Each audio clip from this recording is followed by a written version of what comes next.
The Denver Nuggets reminded us just how good they can be when they have their starting five on the floor and they're healthy. It was the first time since November that the Nuggets won with its opening night lineup together. Jamal Murray had 30, Nikola Jokic had 16, 13, and 12. To give the Nuggets the blowout win over the Rockets, Durant struggled, finished with 11 points. He only took 8 shots. And the entire team, meaning the entire Rockets team, went 4 of 33 from 3. Let's go back, though, to the Joker stat line. Jokic picked up his league-leading 25th triple-double of the season, and he did it in 3 quarters against the Rockets last night. This is Jokic's 4th season with at least 25 triple-doubles, and that is now tied with Russell Westbrook for the most in NBA history.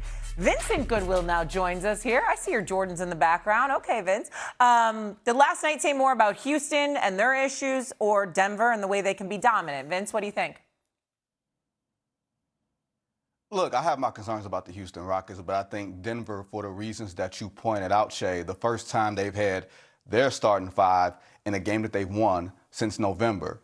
Think about what we've seen from the Nuggets the past couple of weeks. Stephen A's Knicks waxed them on their home floor. They lost twice to the Oklahoma City Thunder. They lost to Minnesota on national TV. They needed this win for their own confidence because not only are they tied for 3rd, 4th, 5th, 6th in that cluster, they have the Phoenix Suns nipping at their heels trying to get out of the play-in. If you're the Nuggets and you find yourself in the play-in and you find yourself playing in the first round possibly against the champion Nuggets who you struggle against or the San Antonio Spurs, that could be a disaster. Last night hitting 17 threes. Remember, guys, they got 7 guys that shoot over 40% from 3. That makes them the most potent offensive team in the league if all parties are healthy. Now, Jokic, he has the wrist that he's dealing with. Jamal Murray has the ankle. Stephen A, I still think Denver is a championship contender.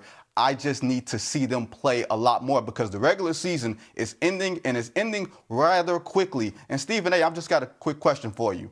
Are you searching for the Batman this morning? Are you searching for Commissioner Gordon? You're looking kind of jokerish right now. How you doing? Well, let me say this to you because I'm marking down the inconsistencies. I didn't hear you speak so glowingly about Denver the other day when we were talking about the Western Conference. Shay, you were there. You were an eyewitness. We talked about Spurs, talked about OKC. We saw Brian Windhorst was on the show with us. Big Perk, rather, was on the show with us. And we saw Vincent Goodwill tap dancing like the late, great Gregory Hines. God rest his soul. I mean, that's what we saw. So now here he is talking about the Denver Nuggets like, you know what? Oh, my goodness, they're a threat. And what was I saying? How the hell are y'all counting out the Denver Nuggets? Excuse me, last night was the first time their starting five has played together since mid-November. All I'm worried about is Aaron Gordon getting healthy. The brothers could shoot. They addressed their depth issues in the offseason. Jokic and Murray, I don't want to face them if I'm anybody. Denver is legit. Do not sleep on them. Do not underestimate them.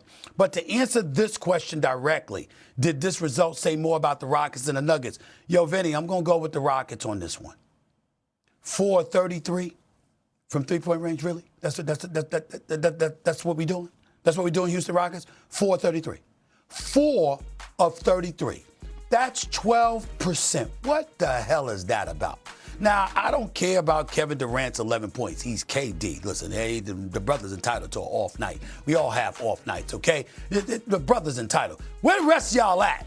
I tell you where the rest of y'all are at. Going nowhere. Houston probably going home in the first round. They keep this stuff up because they only a half game ahead of Denver for the 3rd seed. Denver's in the 5th seed, and Denver can rock. It's only a half game out of the 3rd seed. You know, you talk about how crowded the Western Conference is, okay? Houston keep messing around. They're gonna get their asses home in the first round, okay? Fred VanVleet, I've said on the record that if this brother were healthy, I might have had Houston going to the finals, winning it all, because that's how valuable he is. That's how valuable a point guard who can shoot is to the Houston Rockets. How do we know this? Last night, perfect evidence. Not only that, let's look at the Houston Rockets statistically. Assist percentage in the National Basketball Association, dead last. Of 30 teams in the NBA, assist to turnover ratio, they're 29th. Screen assist points per game, 27th. Turnover percentage, 28th. And in clutch time, they're middle of the pack, the 16th. That ain't winning you anything when it really, really counts. It's not getting it done. That's what the situation is with the Houston Rockets right now. We know that they can start 4 dudes at least 6'11". We know they got size. We know they can defend somewhat. We know that KD is a #1 option, bona fide first ballot Hall of Famer, still lethal at age 37. We get all of that. But you don't have a point guard. You don't have somebody to control tempo and pace. You don't have somebody to keep those turnovers down, to capitalize in a positive way in terms of the points to turnover ratio. You don't have any of that going on. And when they are not clicking offensively, they fall apart. This is not a team that clicks, that struggles offensively and just says, we're going to lock you down and we're going to win ugly. No. Unfortunately, they nosedive. And last night was evidence of that when they gave Ime Udoka his worst loss as a coach in Houston, and I think, period. And we all know what a phenomenal coach he is. It's not just a bad night. It's the fact that they're a flawed team.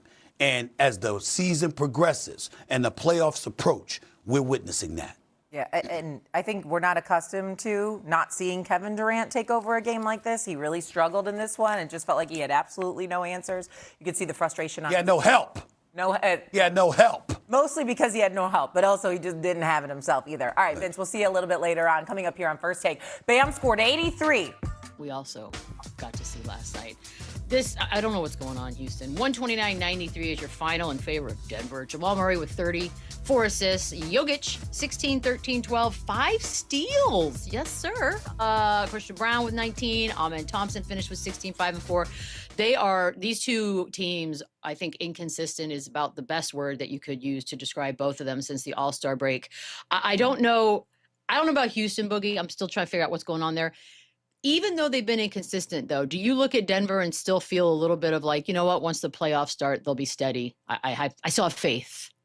Absolutely. As long as they got a guy in Jokic on that squad, I don't think that's ever a question. But I think the main issue with Denver this year has just been health. It's been a lot of guys in and out of the lineup. They're still struggling, to kind of remain healthy.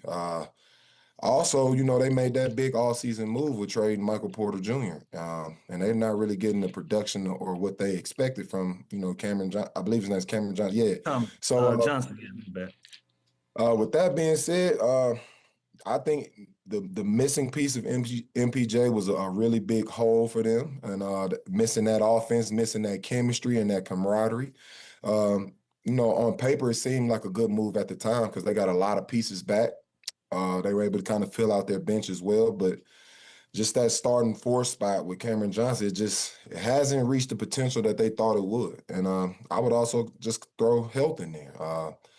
One of the biggest things for a regular season is being healthy, and that's just something they haven't really been able to do this season. But once this team gets healthy, there's no doubt in my mind they're a contender in the West, and especially with a guy and Jokic being on the floor. So it's all about health at this point for me. Yeah, and if I look at these two teams, I'm way more concerned about Houston because they've had these bad losses where they just stagnant. It's all ISO. They don't play fast, and it's almost like they don't use their biggest skill set with his athleticism and length and get out and play. So to me, I'm more concerned about them. When you look at Denver, it's interesting because I loved that move this offseason for Cam Johnson, like Boogie said, and then MPJ goes to Brooklyn and is putting up 25, 26 a game, and it was damn near an all-star, and Cam still hasn't found his rhythm for Denver. And then you look at all the injuries they've had with Christian Brown missing some time. Aaron Gordon's just now getting back in the lineup.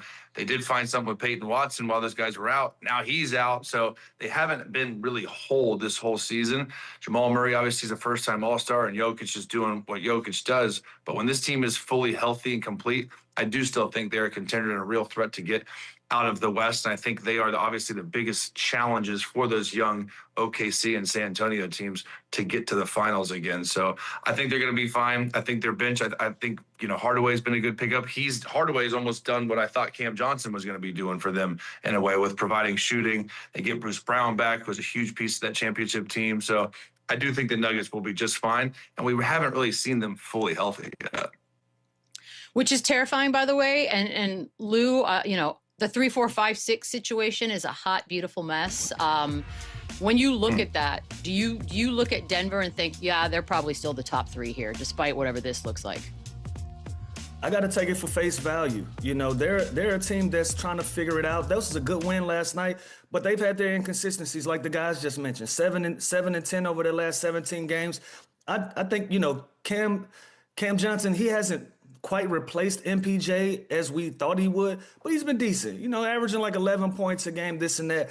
The big thing to me is Aaron Gordon being in and out of the lineup and him trying to find a rhythm and getting back into the groove of this game. He's that third piece that's going to get them over the hill. And until he has one of those breakout games that can turn into him, turning that into, you know, a 5 to 10 game run where he's consistent and where we can see him really play at the level that he's capable of playing, I think that's when you will begin to see the Denver Nuggets team that we've grown accustomed to seeing. Until then, I think they're just going to be where they are, you know, in a 4 or 5 spot, fighting for their lives to try to get home court advantage. But I think once, you know, like I said, once Aaron Gordon kind of gets his feet up under him and he finds a rhythm and be that 17 to 20 points a game guy that we've gotten used to seeing him be for them, that's when I think we see a Denver Nuggets team. Last night he had 0 points, didn't have a lot of impact in that game, you know, and they still steamroll a team. So imagine if you can get him going and he's an added layer to what you're trying to accomplish. That makes this Denver team completely different in my opinion. This is going to be rowdy, this Western Conference playoff situation. The last month, I know it's been difficult.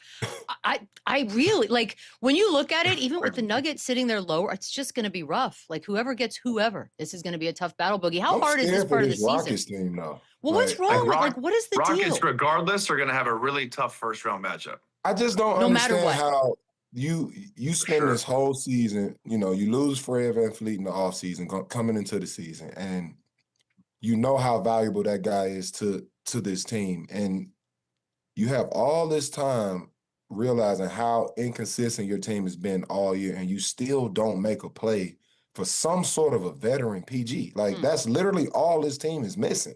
They need somebody out there to control the offense, control the flow of the game. That's it. You got a guy like Chris Paul sitting at home who's the perfect guy for that role. Like, you don't need 40 minutes from him, just a guy that can give you 20, 18, just in those moments where the offense gets stagnant, like you lose that flow in the game, just somebody to set up everybody on the floor. That's all that's really needed for this offense. And, you know, they still don't make a move. So it's kind of mind-blowing to me that they would, you know, allow this season to kind of go to waste. You invest in Kevin Durant at the age that he's at, and it almost seems like you're kind of wasting a year of Kevin Durant's years that are left. So that's just mind-blowing to me that the Rockets would continue to go through this season without, attending to the issue, which is getting a point guard. I'm baffled by that. Well, I think they got sucked into being successful, Boogie. End of the day, they 65 games in, right? And they still in the 3rd spot. And they've been consistently in that position for the course of the year. So when you stay in a spot like that, sometimes, you know, you can drink the Kool-Aid and feel like we're okay right here. You know, we're going to be all right. And then once you kind of hit some turbulence, you have to address the problems that you have. Like you just said, if that was a glaring problem that we saw at the beginning of the year, it might have been a little fool's gold how y'all were able to get into your offense and get into a rhythm until it's a problem. And you never address that, and you never address that concern. So I'm with you on that, Boogie. They should have addressed that concern, but I think they kind of got wrapped up in them being able to win some games and getting into a great flow and staying in home court advantage, you know, up until this point of the season. Now it's too late. Got to deal with what you have.